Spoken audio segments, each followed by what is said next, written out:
Okay, guys, welcome into the USL show, and apologies for the lack of the usual intro. I don't quite have the technical chops that you get from a Kayla or an Alan, but we're still in for a good show tonight, and thank you for anyone who's popping in live.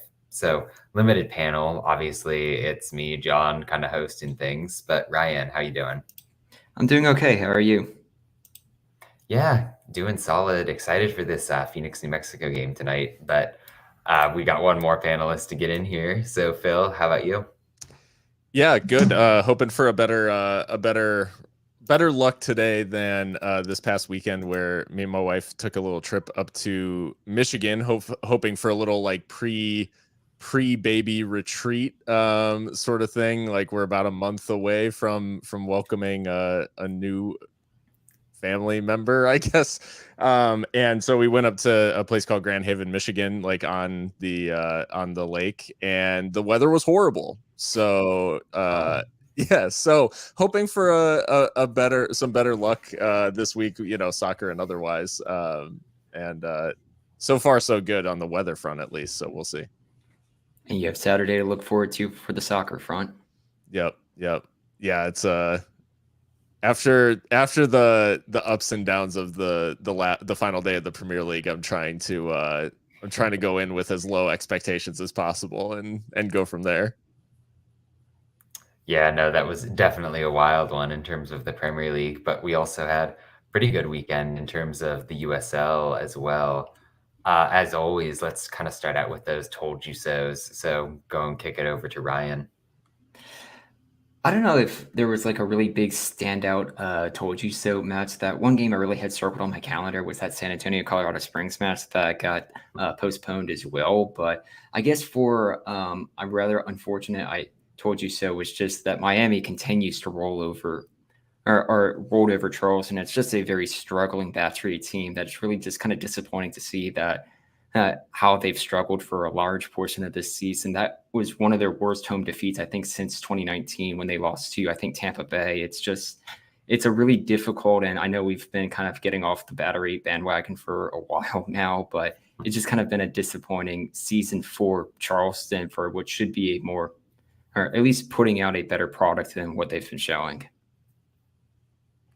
Yeah, Charleston is, I don't know. It just, when you look across that team, it just doesn't seem like it should be this bad. And it just is. I mean, there's a red card in this one, but it was 4-0 before that. So it was, the game was over by the time the red card came through. So yeah, I don't know if there's a team that is maybe punching below their weight quite like Charleston this year.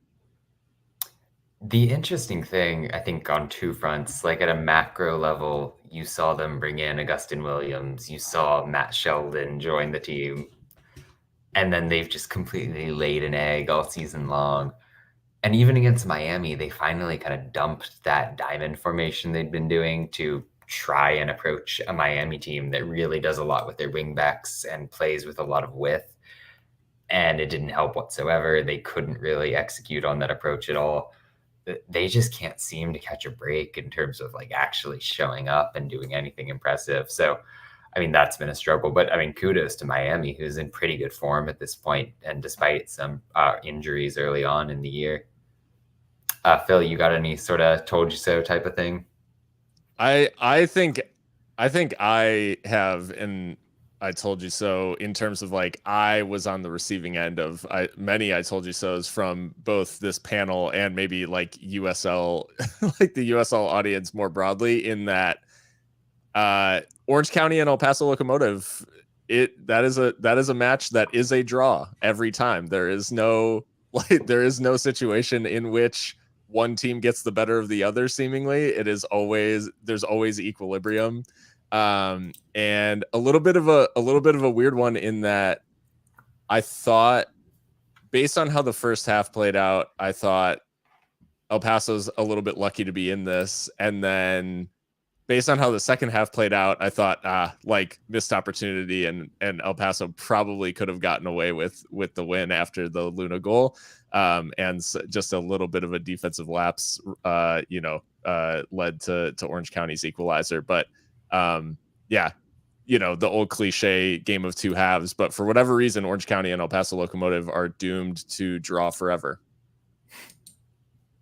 Orange County is sort of another weird proposition for me where I see them play these last couple weeks. They've looked really good. They seem to have found a pretty solid starting 11 that's integrating Alaski, that's got Kubo Torres rolling, and they can never get it over the line and get that result to kind of bump them solidly into the playoff field even. Like, they're kind of just lingering down in the teens in the Western standings.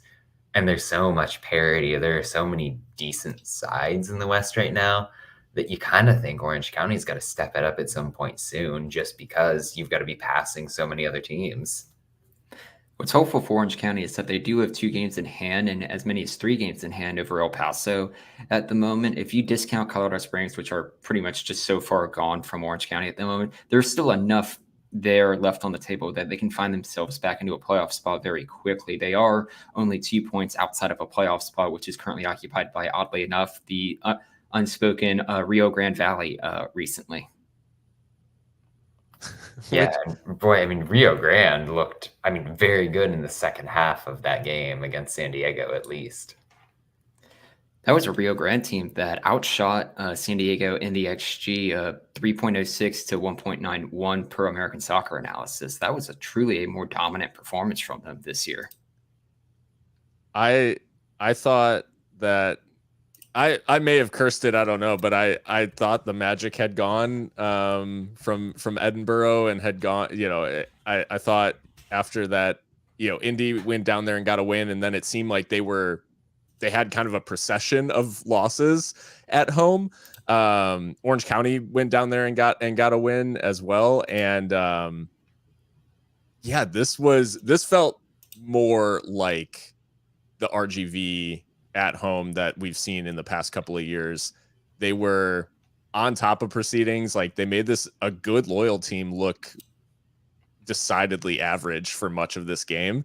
I think many of us wrote this off as a almost automatic 3 points for Loyal, and boy, did RGV do quite a bit of work to prove us wrong. If you think about it, 2 weeks ago, RGV subtly outplayed Colorado Springs. They got a win against a kind of resurgent Monterey Bay team. And then, they put in this performance. They're really looking good at this point. I know I put out a thread about this game, the RGV one, today, where I was focusing a lot on Emilio Icaza and just the way that he got so much more involved in attack in the second half. He got my vote for player of the week, but he got this brace. He was completely helping to shut down Alejandro Guido. Credit to Wilmer Cabrera for really game planning this really effectively and making the changes this team needed. Go ahead. Well, I was just gonna say he was a handful at Bold too. Like, Icaza was one of those players that felt like maybe he was, I don't want to say like underutilized, but he always felt like someone who could make stuff happen, and didn't get as many opportunities to do that. So maybe this is a little bit of a mini little breakout for Icaza as well, in terms of just like showing us what he's actually capable of versus sort of it was kind of like a bit role that he played at Bold, it felt. Yeah, and he got that late loan to RGV where he was pretty influential for them, like when they, snuck into the playoffs and did their thing. So, yeah, good for RGV, who left all of their business late in the offseason to bring him back and really get rolling. Yeah. But yeah, in terms of a told you so, I think just in terms of a game I picked right with our pretty awful predictions from the last week, I did truly at least, horrifying. Truly horrifying. I at least called Tampa over Pittsburgh. Outside of this stretch in the first 15 minutes where Tampa came out a little bit slow, they really took it to the Riverhounds, who, say what you will about how good they've looked against most of the East, they haven't got it done against Louisville. They looked slow against Tampa. They barely beat Detroit even. So this is a Riverhound side that, Dane Kelly hasn't been fully integrated and playing 90 minutes every single week. but I'm starting to be a little bit concerned about their viability as a team that can really do it when we get down to the end of the year. Yeah, I mean, those aren't like results you would expect to come up against really top teams in the conference. I have no doubt that Pittsburgh should be a playoff team and should very likely be that fourth team hosting a playoff spot if they can kind of keep up their form. But as you mentioned, that you have a Tampa Bay and a Miami team that are catching form, even an Indy 11 team waiting outside with 4 wins in the last 5. That could be a very tough spot that Pittsburgh can find themselves tumbling down the table. And yeah, I mean, they were a late El Paso Locomotive penalty miss away from not getting those 3 points at home either. And there's something, I mean, just in terms of, I think there's a little bit of a worry from a goal scoring sense, but I echo you, John, just in terms of like the big teams have made Pittsburgh, you know, they've nullified Lily Ball to an extent. Like Louisville was well on top, and likewise for this Tampa Bay performance, they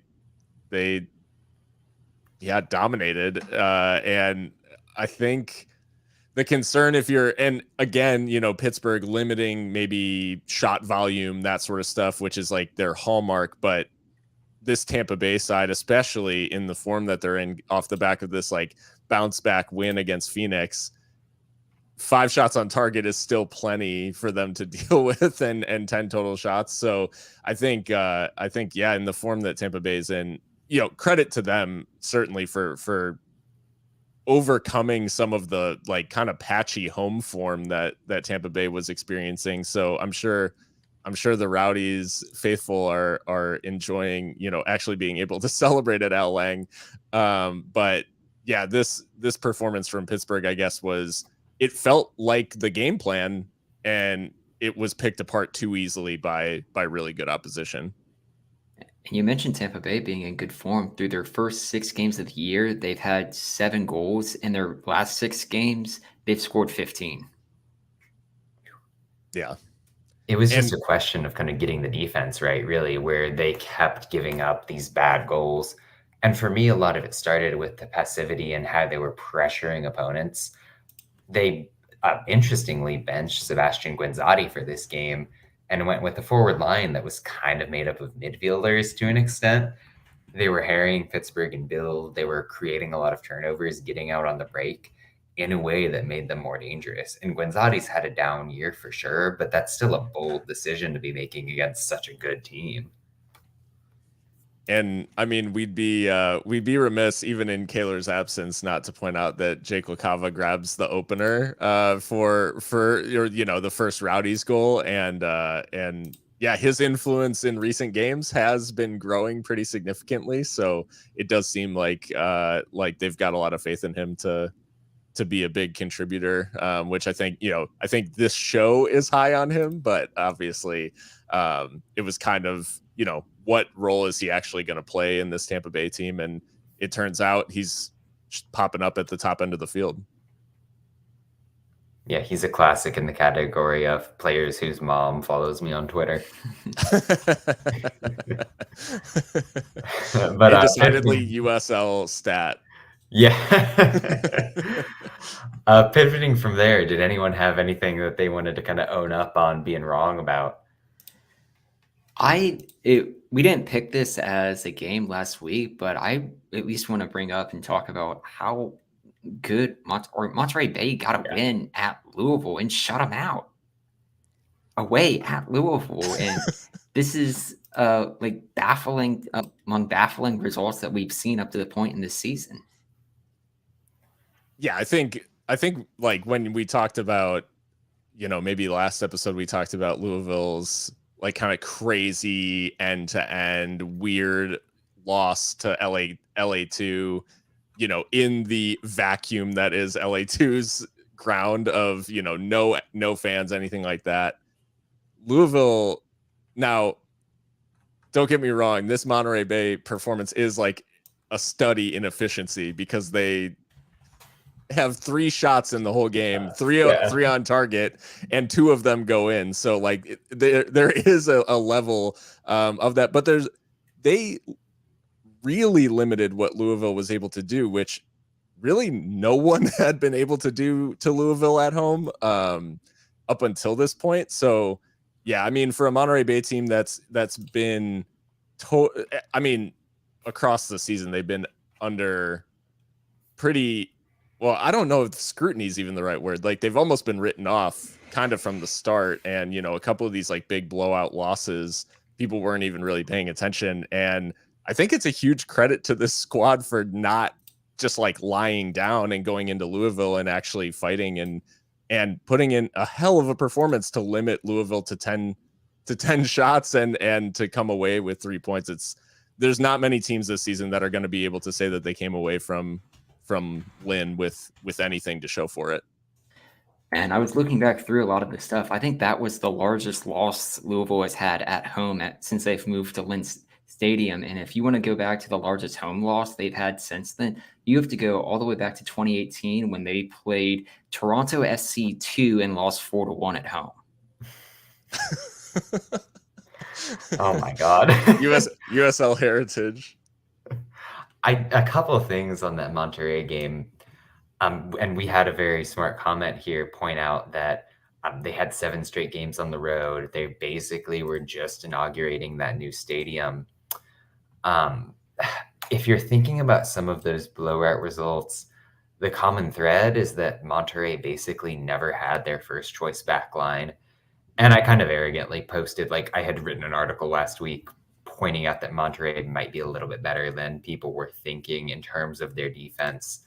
And the key man has been Kai Green, where when he was in, I think they were like a net -4 goals over the course of like 6 or 7 games, which is bad, but it's respectable.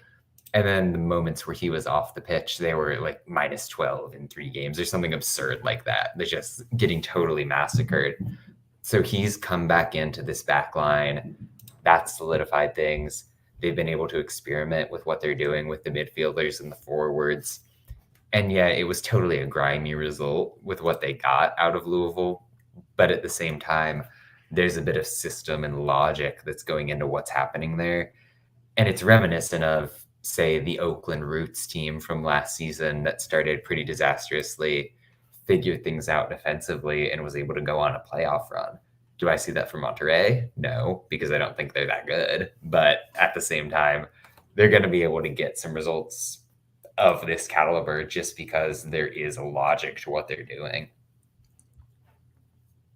What's the takeaway from the Louisville side? Because obviously, a couple of like rough results over the last few games. So is this just a regression? Like they started out so strong that it's like it was unsustainable, or was this a rotation thing? Like, what do we chalk up these couple of stumbles from Louisville to?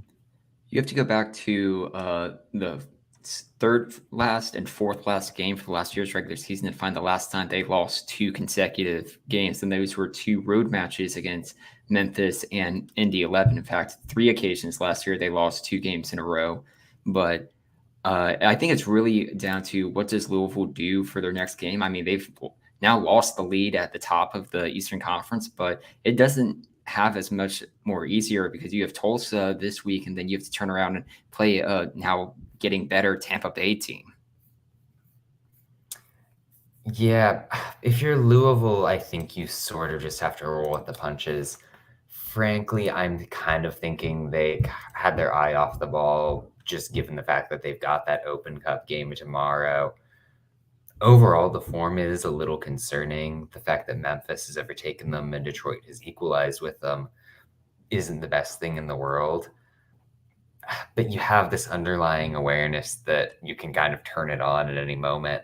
And if you can recreate even 75% of the form you started the year with, you might just be the best team in the East going away. So you take solace in that, but certainly some points of concern just in the fact that you're allowing those goals and Kyle Morton's cooled down a little bit. And that when you've employed this back 3 like they did late in the game, it's not been all that effective. At the same time, Cameron Lancaster made his debut. Getting him back is going to be huge for this team. So I think they're almost in this experimentation, put a focus on the Open, what happens in the league, what happens in the league kind of perspective at this point. If they can make the last 8 teams of the Open Cup, I think you trade that result against Nashville for a loss against Monterey Bay. Yeah. Yeah. No, that and that's, yeah, I would say that's totally fair given the start they got off to. At some point, I think we talked about the Galaxy game being a little bit of like rotation and some other like kind of weirdness. So this one, yeah, maybe a little bit of, as you said, eye off the ball. But I guess like my thing this week, you mentioned the teams that have caught Louisville in the East, and maybe not something that I got wrong, but I would say something that like a lot of us maybe didn't have was Detroit and Memphis being in these upper reaches of the East. I think we've talked about Detroit and their approach and all those things, like driving some of their consistency and them being able to cope with like having a small squad and stuff like that. But Memphis being up there was, especially given the, the big blow they took in the offseason, losing their top scorer, like that was something that I definitely did not see coming. So what's gotten Memphis up in the conversation at the top of the East? I really like the way that, despite the fact that they lost Segber's, they lost Kyle Murphy, they retained a couple of pieces that were really key to what they did. If you think about what Ben Pierman was trying to get out of them stylistically, it was this possession-based, free-flowing kind of soccer. So you bring back Niall Logue at the center back spot, who's a really good ball-playing kind of center back who can initiate from the back in a way that's smart and controlled. You've got Laurent Cassiadou doing his thing in the midfield, kind of roaming all over.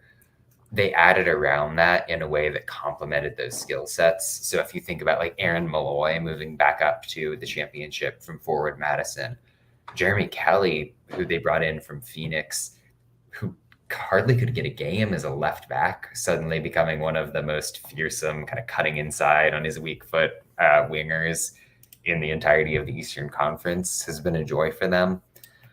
I think you have to give a lot of credit to Pierman at the end of the day, and I don't know who's running their transactions, but they added smartly, and they've really got a good system in place for me. And if you look back to the end of last season, Memphis ended on a pretty good run of games. After their last 11 games, they lost one of them and drew one other one. And if you go all the way back to 2018, that was the last time they had a 5-0 shutout win, and that was against Bethlehem Steel. So it seems like they've really started to turn it around this time, and they're atop the Eastern Conference, and it seems like their form will continue. They have an Atlanta United 2 team, Kaler Birmingham team next, Hartford and Tulsa ahead. Obligatory Kaler shouting his own team out as like automatic 3 points for other teams. No, I think people in Detroit will relish the fact that a former manager of theirs and a current manager of theirs are leading the Eastern Conference right now with Pierman. But no, it's been it's been good to see some of these I guess, like, if you want to say the non-traditional powers reaching these kind of heights. And so yeah, definitely a surprise for me to see. I mean, Memphis, despite getting outpossessed by Loudoun, I think like maybe showing a little bit of versatility too in their game, in their game plan of saying like, hey, we want, by default, like we're going to want to have the ball, but if we're not going to have the ball, like we can play that game too, and we can hit you on the break. So, yeah, I do think that this Memphis team like just seems like they've got some great pieces to move forward with. And yeah, that was my big thing from the weekend, was just those teams kind of getting into the conversation out east. What do you make Yeah. of Detroit's next 4 games if you're looking at Pittsburgh, Sacramento, El Paso, and Memphis as a real kind of just measuring stick for how Detroit's going to play for the rest of the year? Yeah, I think with Detroit, I think we're now at the point of the season where we can say, okay, like this Detroit team is good. Like when they have their first choice 11, they are a very good unit. They're able to they defend really well most of the time, and they and they also pop up with some just really clutch goals. Antoine Hopino has been just great. He's fit right in. But I guess like the one big kind of elephant in the room with Detroit is that they have 19 rostered players. So the second that things like if there's an injury bug of any kind, like a couple of their key guys go out, it starts to look really, really thin.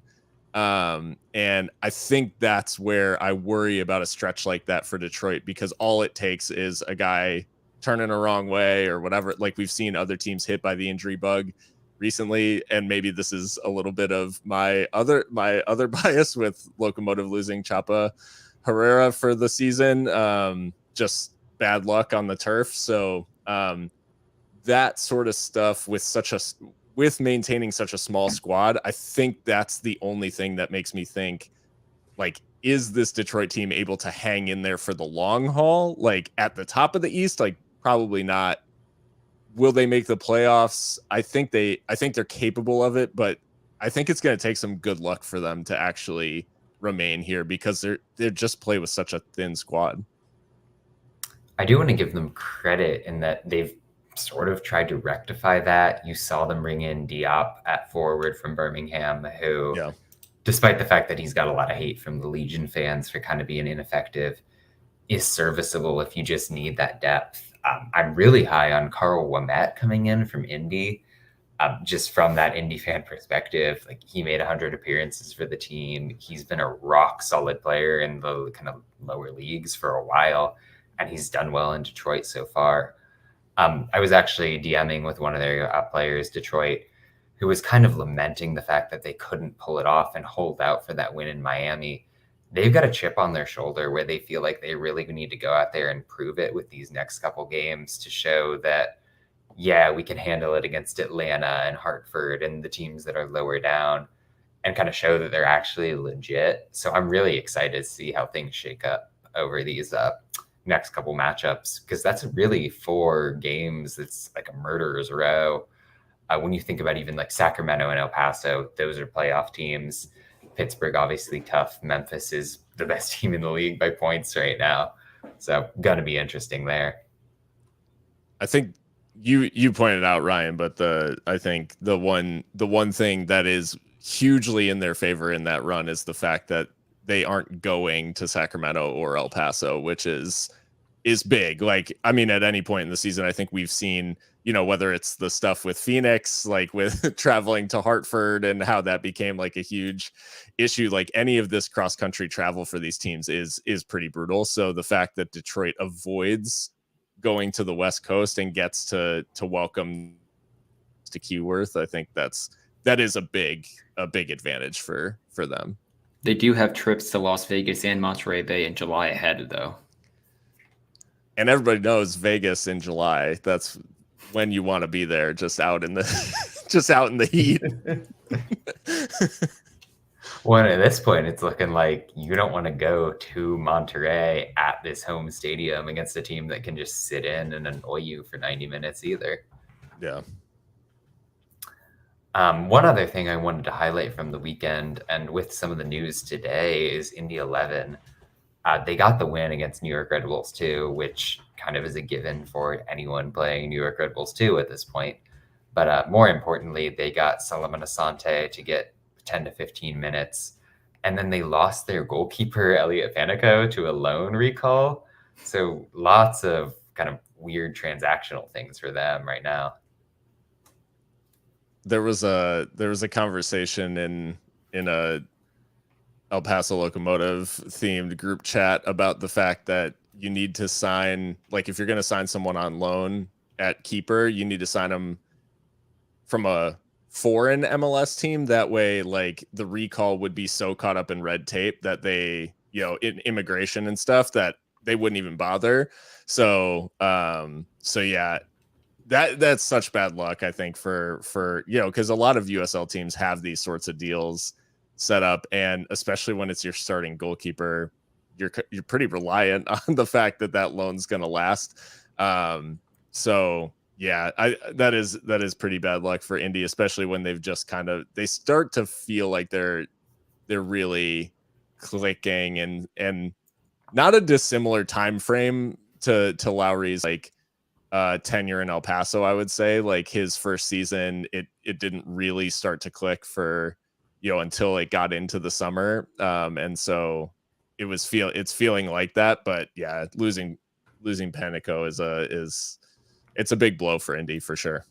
And it's 4 wins in their last 5 for Indy. But I always have to think that with lower league loans, you have to assume that's the risk you're running by putting it at such a crucial spot. Like if you have them at, say, like a loaned midfielder, yeah, you could probably be serviceable and find a replacement. But if you're going to put it at such a crucial position, such as keeper, you have to assume, hey, there's a risk this guy might not be here for the entirety of the season.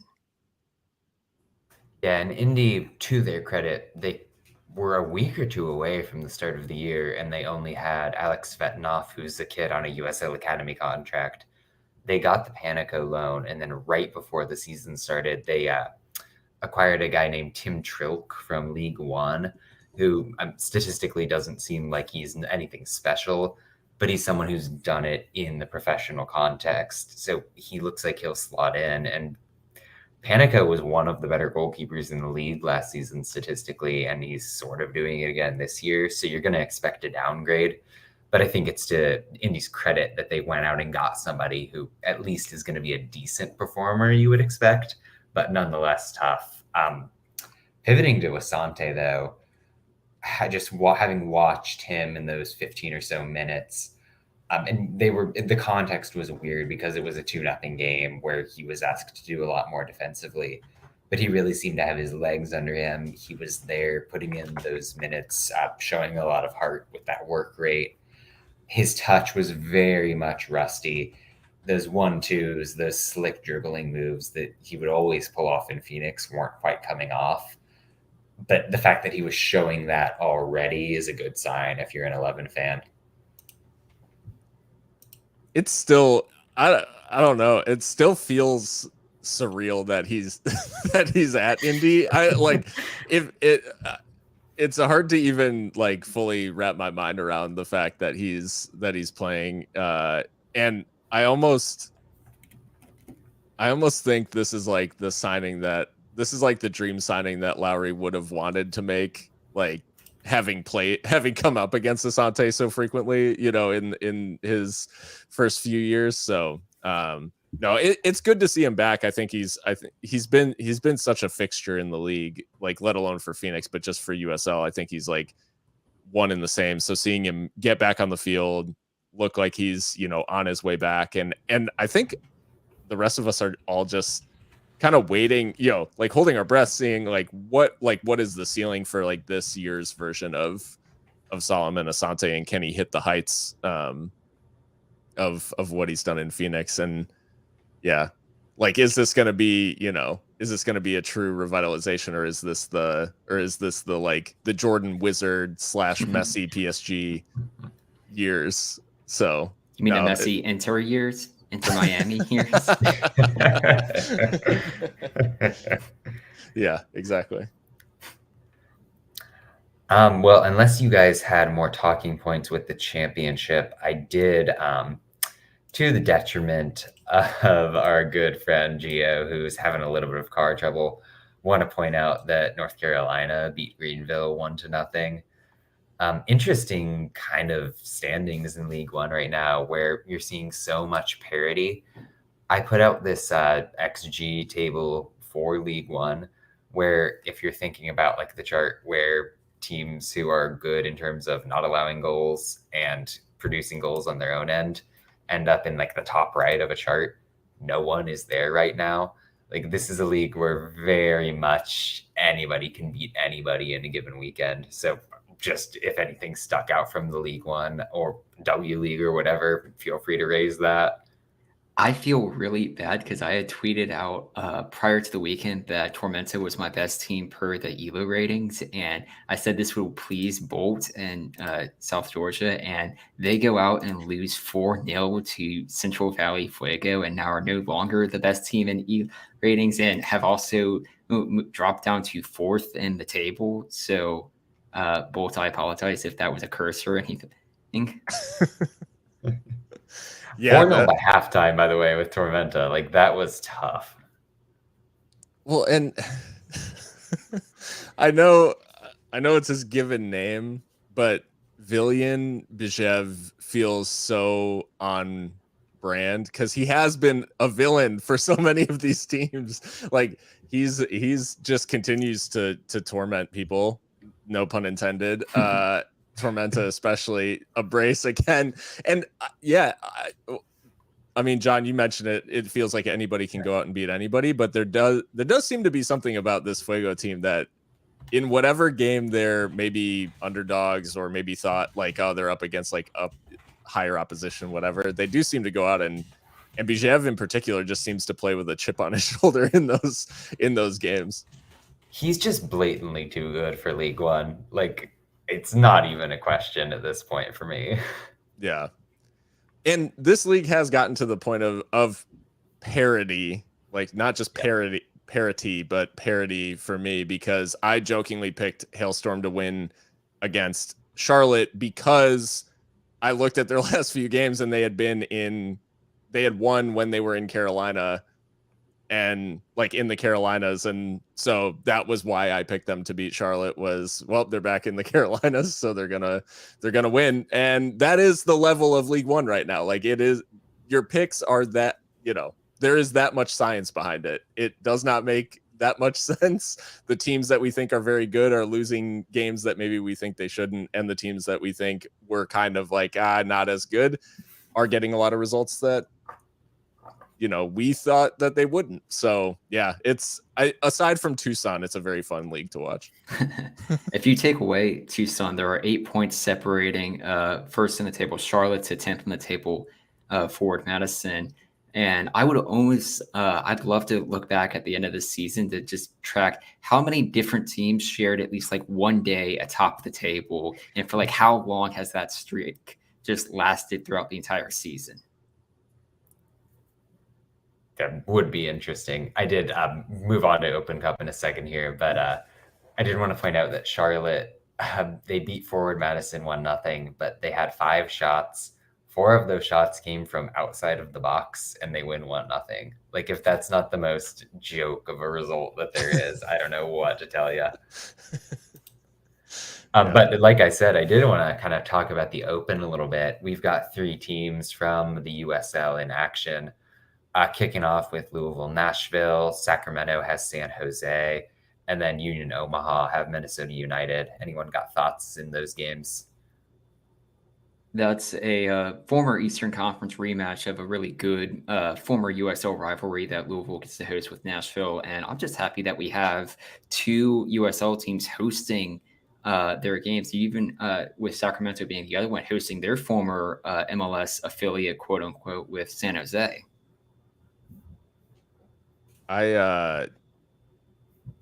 Looking back, like I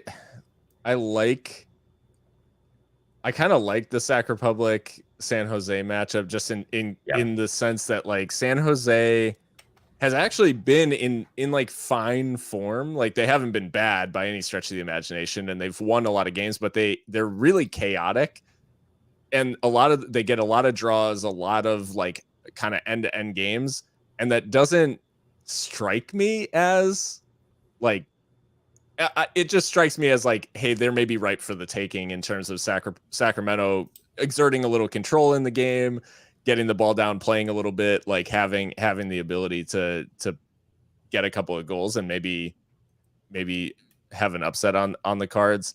I think, we've seen Minnesota be the graveyard of USL Cup runs in the past, and with little fanfare. Like New Mexico United went there and got absolutely shellacked in 2019, I think. So I'm not hopeful, I guess, in terms of Omaha going and pulling something off, but they went to Soldier Field and beat the Fire, so I guess anything is possible. But that Sacramento San Jose game just strikes me as a that's a banana peel for San Jose, in my opinion.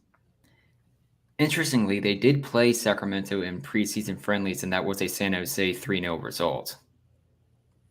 Yeah, so just given the work that I've been doing for Sacramento this year, I ended up watching I was very busy last week in terms of like graduation travel and dealing with family, but I ended up watching like a comical amount of San Jose games whenever I could snatch a minute.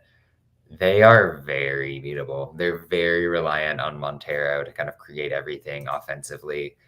I think they're susceptible to the way that Sacramento's been playing with their kind of 5-4-1 shape recently. I'm excited to see how that game shapes out, and I'm feeling pretty good about it for the Republic, but obviously I've got a little bit of bias there. Honestly, I could see any of the USL teams pulling it off in these matches, which I think is a testament to why the Open is so much damn fun. Yeah, the Louisville game, I mean, looking at Nashville's just recent form and the way that things have shaken out for them, I don't think Louisville City need to go into that game like with any sort of inferiority complex or anything. I think obviously there's levels, and MLS is the higher league for a reason, but going into Lynn, I think if Nashville like stand up and just play Louisville, openly, I think Louisville can absolutely get at them. So yeah, any of these games potentially winnable for sure. Yeah, well, I'm excited to see how those games shape out. I think it's a good time to move on to our picks for the week ahead, though. And just to start out, we were initially going to go with that New Mexico Phoenix game from tonight and carry over the fact that all of us had picked Phoenix. Well, it's the first half. Phoenix is rolling out basically a mix of subs and academy players, and they're down 4-0. So I'm going to say we just throw this thing out and claim COVID. But or we could add it to last week's poor results. Yeah, right. The highest score from last week's picks was mine with a score of 0. Yeah. Yep. It was a good week. Hence why surprises were more than our I told you so's, I think. So right. Yeah. So taking games that aren't ravaged by a global pandemic, how about we go with Las Vegas Lights against El Paso, Ryan? This was one game that I was just kind of looking back towards El Paso's results, and there's only one road victory they've had all year against Loudoun. But I felt like one time that right when I hit send on my picks, right when I saw Las Vegas, because that was the first one to submit, I was like, I kind of regret this pick now. And I'm going to stick with it just to stay alongside that. But I'll go with Las Vegas, even though they've been the one team in the Western Conference right now without a win in their last 5. Those are 4 draws that they've had there. And I feel like at some point we need to figure out with El Paso's road form if they can get a result on the road that's not against a team in the bottom 4 of the Eastern Conference. And this is going to be a decent enough test with them playing a playoff side. So I'm going to back Las Vegas, but I'm either going to say I called this from the start, or I'm going to admit that I had very little faith for them to get the job done to begin with. Yeah, Phil, how you feeling about your boys? Yeah, I have El Paso winning this. I think there's been a couple of the road results recently have been a little unlucky, but I also am relishing the fact that this will be the first week in a while where the team isn't playing 3 games in 7 days. So I'm hoping with the rest, and crucially they're getting a couple of I talked about the injury bug hitting them, but they are getting a couple of pieces back seemingly, and we've seen pictures of Emmanuel Sanupe, who kind of burst on the scene in those first few games back in training. So hopefully he's he's returning soon, and I think too, Hutchinson's figured out a lot of the defensive frailties, which made Vegas at El Paso such a meme. So yeah, I think El Paso see this one out. Yeah, so I had El Paso and I had it as my lock for the week just to kick things off. And it's what you were talking about with, if you think about like the second half of that game where El Paso just came out firing late on, combine that offensive spark where Hutchinson knows how to break down a pretty stifling Las Vegas team, and suddenly this El Paso side isn't giving up the goals. I'm feeling pretty good for the Locomotive right now. Moving on from that, we've got Indy and New Mexico, the first time that those two teams are ever going to face off. So how you feeling there, Ryan? I picked Indy 11. Of course, we submitted these picks prior to learning that New Mexico is absolutely dominating a game tonight. But I looked at the last form from Indy 11. That's 4 wins in their last 5. And prior to tonight's game, New Mexico hadn't scored more than 2 goals in a match up till this point in the season. And I still feel like the loss of Paneco and goal is going to hurt, but I feel like Indy 11 can definitely get the job done just based off of their form. And Asante may very well play more than a short 10-minute cameo at the end of the match. So I'm backing them to win. Yeah, I went with Indy as well, and I think a lot of it has to do with New Mexico having to go to Indy. I would have said probably a draw if Indy were going to Albuquerque, but I think by virtue of being at home and being in good form, they've figured things out. And this is a little bit of a historical grudge match, a little bit, despite it not being a derby by any stretch of the imagination, it kind of is for Mark Lowry. So yeah, I think Indy have the edge here based on their recent form and with New Mexico having to make the trip out. Yeah, I went draw here. Despite the fact that Indy has been playing well, they've done it against basically the weakest schedule that you could draw up. In his last game against New Mexico, Asante did get 2 assists. Obviously, that was with like a high-powered Phoenix Rising side. New Mexico has the luxury that despite the fact that they're traveling, they're going to be able to rest some players in the second half tonight against Phoenix. So I'm thinking that might give them a little bit of something. So I see these teams kind of canceling each other out. Moving on from that one, though, we'll go down to the other side of the Louisville-Indianapolis Proximity Association football contest and get to Louisville against Tulsa. I think it's really important with just how does Louisville respond after these past 2 defeats. We'd spoken about it earlier in the show that it's really crucial that they just don't let their heads drop, that you almost write off the last 2 games that you had. And this is a very perfect time to do it against. You're going up against a Tulsa team who doesn't have a single result away from home this year. That's 5 losses. And if you're looking at those preceding 5 games, that was 1-0 Charleston, 2-1 Sacramento, 3-1 Tampa, 3-1 El Paso, and 5-1 Orange County. It's progressively getting worse for them on the road. So I feel like it's a chance for Louisville to really have a rebound in form at home. And they may be coming off the high of a very good Open Cup result, or it may be a very grueling 120-minute match tomorrow night. But I still feel like Louisville has more than enough to get the job done and get the win. Yeah, I think this game feels like a test of mentalities because Louisville coming off a couple of tough results with the Open Cup, coming up against the Tulsa side that's trying to rebound from kind of the embarrassing result of the weekend. Like, I mean, there's really of the last couple of weeks against Orange County. Like, they're still recovering from that. So I think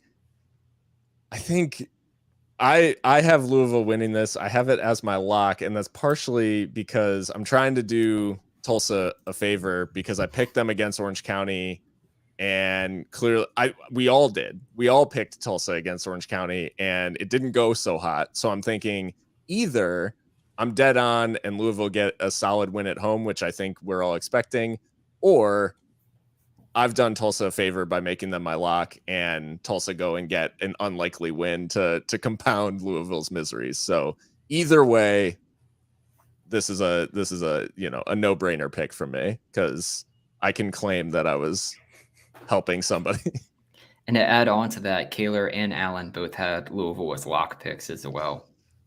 Okay, well, Allen's in this love-hate with Tulsa, so.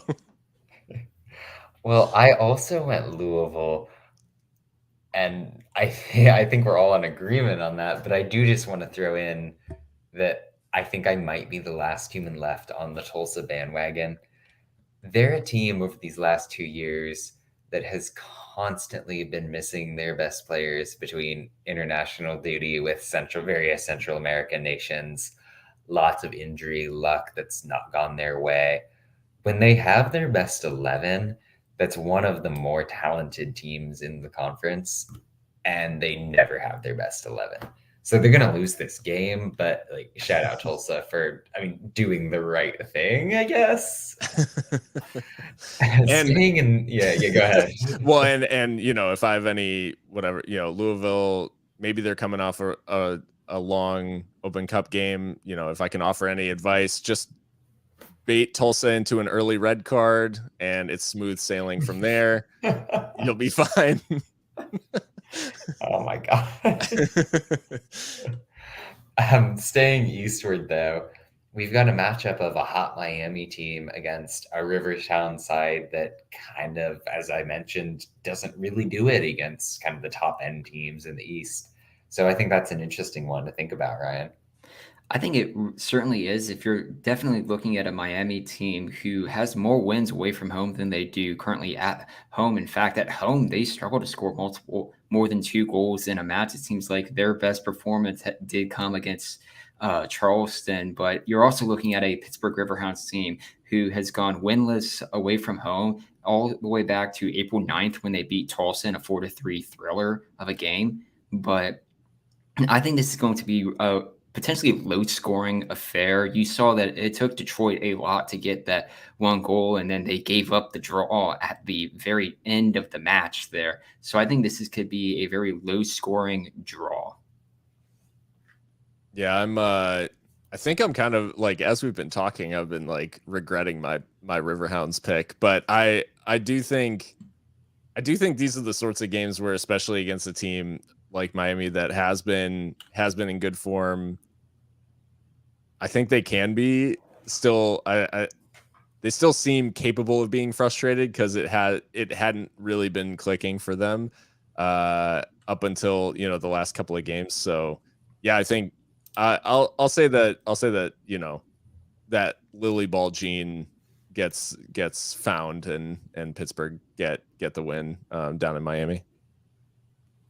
Yeah, I went draw with this one, influenced by the fact that it is in Miami. Miami's playing well. Pittsburgh has a tendency to be a little bit weaker against teams that can control the middle of the pitch. So think about Speedy Williams, Zach Agnode, Florian Velo.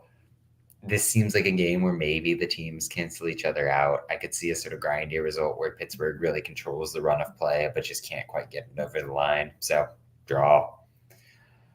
Switching conferences, we've only got, I think, one true Western game this week. Oh, no, we had the Vegas one, but we've got a Texas matchup with RGV and San Antonio here.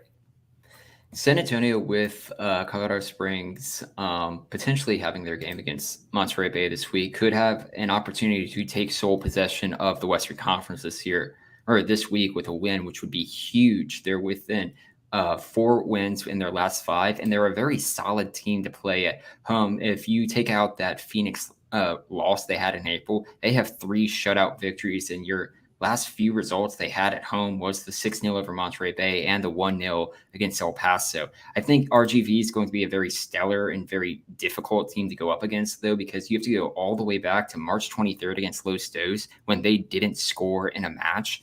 But I'm going to take that San Antonio will be up for the match. They're going to be ready to get first place in the Western Conference, and I will lock my pick on San Antonio winning. Yeah,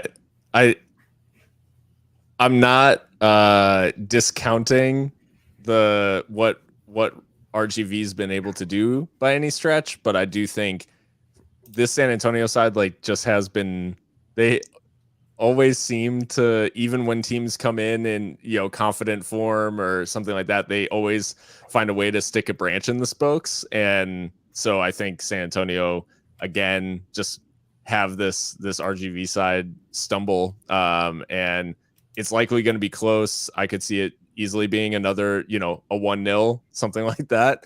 But the San Antonio team has a way of getting these type of results. So yeah, I have San Antonio winning it. Yeah, I've got a draw pick, and I'm just regretting it horribly right now. I'm RGV, when they're able to do their thing, it's against teams that are gonna try to possess the ball, gonna play in this set sort of system. They're not very strong facing a counterattacking side, and San Antonio is like bread and butter, the best counterattacking team in the USL. If I'm envisioning a scenario where they do get a goal, it's going to be unleashing Dylan Borjak in transition. It's going to be working through their fullbacks and having something a little bit greasy. So, and I think they get a little bit of an edge from being at home and facing a team that's had a little bit of time off with the COVID whatnot going on. So going draw, not feeling great about it. But yeah, which is, I guess, me every single time I pick in these games. But I'm also not feeling great about any of my picks because I have been horribly wrong all season. So yeah, if you're a betting man, bet against whatever our consensus is, and you're going to be doing well for yourself. yeah. That said, we do have a couple League One games to get to, starting out with a little bit of a coastal derby here with North Carolina and Richmond. North Carolina is currently within fifth place of the standings with Richmond in sixth, with nearly identical form. If you take away, they have 5 points over the last 5 games for Richmond and 6 points over 7 points over the last 5 games for North Carolina. NCFC has actually not been shut out in a game yet this year. Richmond, aside from their 4-0 win over Tucson, has been a rather just kind of low-scoring team right now. I think NCFC gets the job done at home with a win. Yeah, I have this down as a draw. Richmond, it's really strange watching this Richmond team struggle because I think we all were kind of thinking at the beginning of the season, like, man, this team, a lot of the names in this team feel almost too good for this level, and it just hasn't come together for, like, there were a lot of guys that I thought were going to get picked off by championship sides in the offseason that weren't. They were retained, and it just hasn't added up to anything. So with them in North Carolina, I just have it kind of petering out, like similar to Richmond's game against Omaha, like a 1-1, somewhere in there where neither team is really able to like truly like get the upper hand. Yeah, North Carolina, they're the only team in my XG data set that's below average in terms of expected goals for and expected goals against. So naturally, I predicted them to win this one because League One is weird like that. I think you could see like Adrian Servan, kind of nab something, a little bit of moment of magic type of thing. I do believe in Richmond, and I think over the course of the year, they're going to prove themselves to be one of the better sides across the division, but just kind of feeling Carolina here. Staying Southern, we've got Chattanooga against Greenville, though, so something close to Gio's heart. And if we're going to talk about League One being weird like that, Chattanooga is a very decent team enough at home, but their one loss at home is to Tucson. And that was a Tucson team that scored 3 goals against them in that time. And although I will say Chattanooga does have the opportunity to at least tie the top of the table with a win right here, but I'm thinking just like with how crazy League One has been, I will pick against what I think might happen with Chattanooga, and that Greenville picks up their first road victory of the year with a win this weekend. Yeah, I have Greenville winning this as well for similar reasons. Like it just the Tucson result really felt. It feels like an anomaly in many ways, but Chattanooga have just been kind of all over the place, and like despite being very good overall, they just are prone to these weird results, and I think Greenville take advantage. Plus, got to make up for the fact that Gio not able to make it tonight, so I've got to carry the we've got to carry the flag in his absence. Yeah, Chattanooga, they're coming off of basically 2 weeks off because of scheduling things. Carrera in the midfield's coming off of a red card, so they're missing a key player there. Greenville's been a side that's just been snake bit a little bit, where they're out shooting opponents and they're just not getting it. So I think they go on the road and get this result. Omaha is going to be in action again after their Open Cup game, and they're facing Northern Colorado. They're at home for this. So how you feeling, Ryan? I think that Open Cup game definitely has to play a role within this match. I mean, for just League One teams, you're not sure how many other chances you'll have to get to the last 8 of the U.S. Open Cup, and you really have to take advantage of this chance. Even if it's going up against a tough Minnesota team away from home, they really have to play their strongest lineup for it. And I think that will go to the detriment of this game against Northern Colorado. It's a Northern Colorado team who this is their last match before their official home opener. And like in CFC, they've scored in every single game they've had to start the year. Or I'm not sure if you could find odds on that, but if you would have bet that they would have scored in their first 6 games this season all the way from home, I'm sure that would be pretty long odds. And that's why I think Northern Colorado, they'll want to have the momentum going into that home opener, and they beat a Union Omaha team in Nebraska.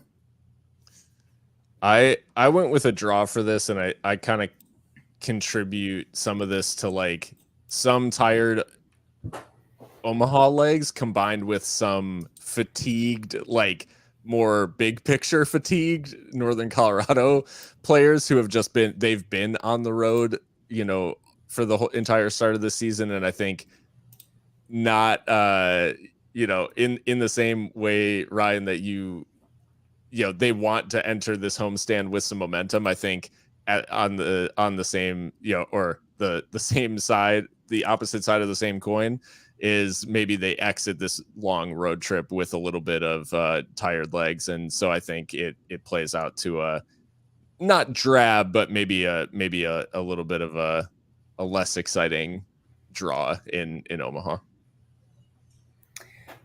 Having watched a couple of these Northern Colorado games, there's something about this team where I'm just not quite buying in. And I definitely think that Omaha is going to pour their heart out in the Open and come into this one a little fatigued. But I think being at home helps them. And I think that when you get down to it, they are one of the stronger sides in the division. So I went with Omaha winning the day here. One more matchup to hit from League One again, and that would be Central Valley, the Fuego hosting Forward Madison. I would expect that we see more than just a Football Manager-esque performance for Fuego this time out against Madison than their previous meeting.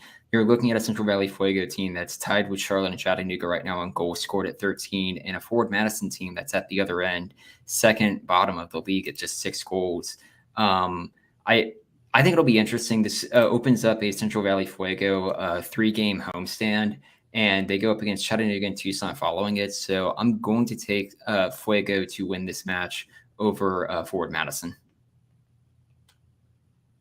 As a supporter of a team that's, gone to Fuego and felt the wrath, I think Central Valley come away with I think this is a pretty comfortable win, to be honest. And I think, Villain Bijev will be at the center of doing his villain things. And credit to as they open up, because I guess this is, we're now they're in their true venue and all of that stuff. The support for Fuego has been pretty impressive in the early days. So I think they're going into a little bit of a cauldron out there as well, Madison. So yeah, I think Fuego see this one out pretty comfortably, if I had to guess. Yeah, this is one where I kind of changed courses when I went back and when I forgot to do my walk, and I ended up changing things around a little bit. But Forward Madison is another team where you watch them play, you look at the shot totals and the XG, and they should be doing better than what has been the result so far. And yet, you think about how strong Central Valley has been with some of these dominating results. They're starting this home stretch. I think Madison is going to right the ship sooner rather than later, but this isn't going to be the week for it. So I went with Central Valley. And with that, I think we have wrapped up all of our picks for the week. So just as a little bit of rubbing salt in the wound, I realized that with the result tonight, Phoenix is dropping below the Mendoza line and has a negative goal differential, which is just completely hilarious to me.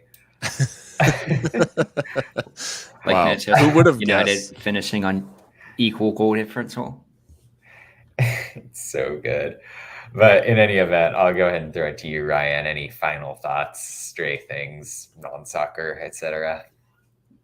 I'm sure everyone had saw it on Twitter for you, but at least I wanted to give another congratulations on air for you for graduating this weekend at Yankee Stadium in front of a commencement speech from Dr. Taylor Swift as well.